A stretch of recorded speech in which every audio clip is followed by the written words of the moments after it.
Early Antarctic explorers navigated oceans of ice on dog sleds. As technology improved, later explorers understandably wanted something a bit more robust, shall we say. But sometimes, in the pursuit of something truly effective, humans leapfrog over all sorts of reliable and respectable options and land smack dab in the middle of what can only be described as gargantuan insanity. Case in point, the Antarctic snow cruiser.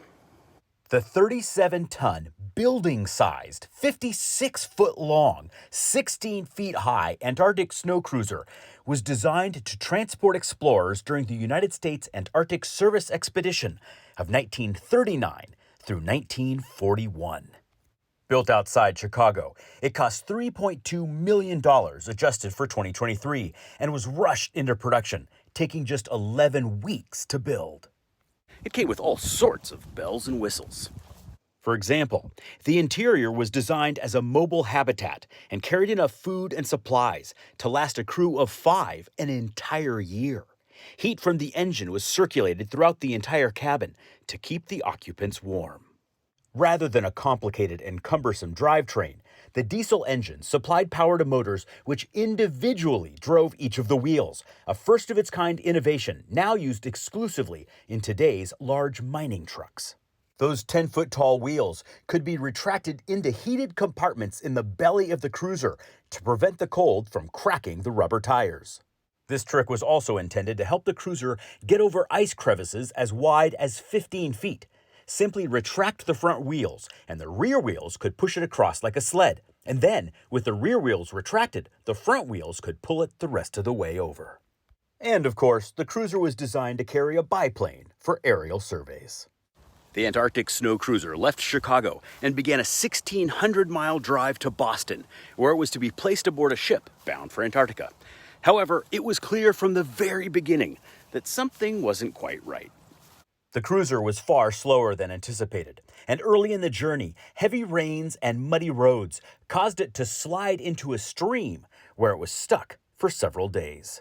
And when it finally reached Boston, 3 weeks after it departed on a journey that was supposed to take just 8 days, it caused one of the worst traffic jams in history, snarling more than 70,000 cars as everyone tried to get a look.